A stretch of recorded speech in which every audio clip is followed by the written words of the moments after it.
My dear brothers and sisters in Christ, have a blessed Sunday. Sobrang saya po ako ngayon kasi after all sa process ng formation na pinagdaanan ko sa aking buhay, sa habag, awa, at grasya ng Diyos, binigay din niya sa akin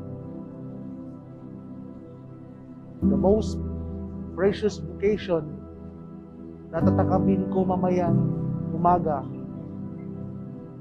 priestly ordination.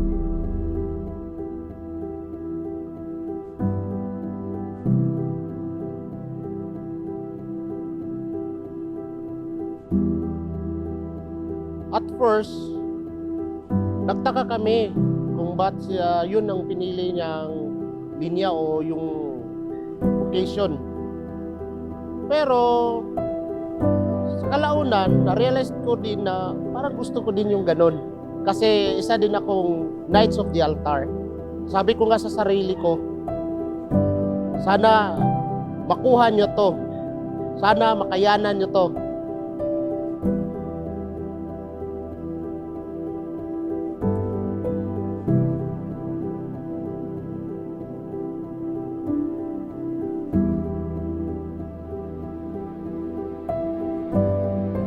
After 10 years of seminary formation, 2 years of teaching regency, 3.5 years of pre-diaconal program, 1 year and 4 months sa pagiging diakono, for almost 16 years sa pag-aaral, pagsasakripisyo, kasama na dyan ang mga discouragement.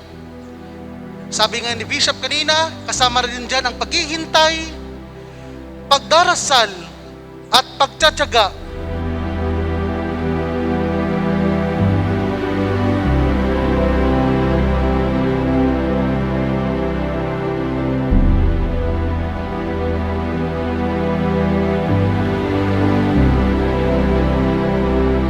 Ang message ko sa kanya na siya maging pare na ngayong araw na ito is sana magiging mabuti at mabait na pare. And he should be a man for others, not for his own only. Masarap sa loob na marinig yung mga comments ng mga tao, paano siya nagpaghalubilo, paano siya nagserbisyo, at paano siya nag-practice eventually ng pagiging pare pagdating ng panahon. Yung mga advices na ibinigay ko sa kanya, na sana maglingkod siya sa Panginoon, is maging totoo at maglingkod siya na habang buhay. Kasi yun ang pinasumpaan niya sa kanyang sarili.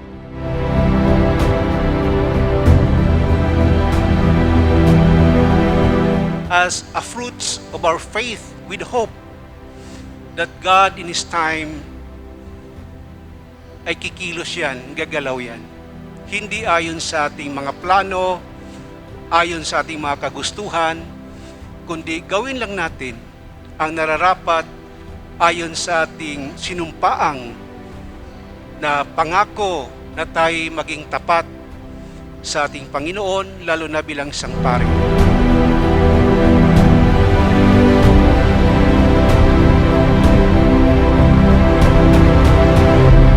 Pagpalain ka sana ng ating Panginoong Diyos at marapat lamang na sambahin siya bilang mama mo, MJ.